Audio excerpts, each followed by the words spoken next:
अस्सलाम वालेकुम। लड़कों के खूबसूरत और मुनफरिद नाम। तैमूर मानी है फौलाद खुददार। अमार मानी है खुशहाल खुशियों भरा।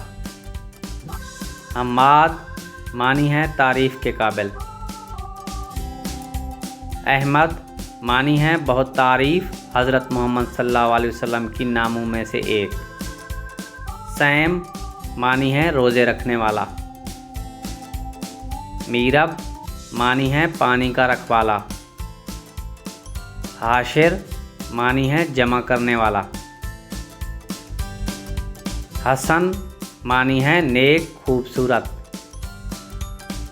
फरहान मानी है सरूर खुशी। अयान मानी है अल्लाह का तोहफ़ा।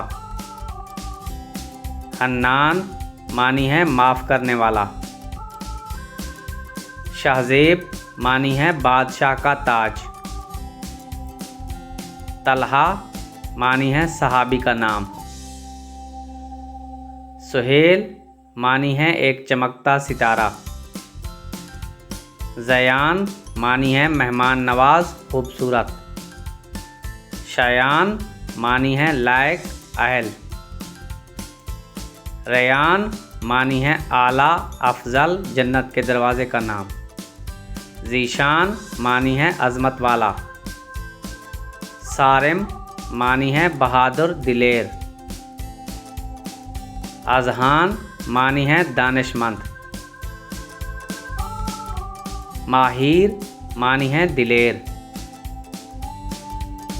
रेहान मानी है एक खुशबूदार पौधा। हादी मानी है रास्ता दिखाने वाला मुर्शिद। शुक्रिया व्यूअर्स। अगर वीडियो पसंद आई हो तो चैनल को ज़रूर सब्सक्राइब करना। अल्लाह हाफ़िज़।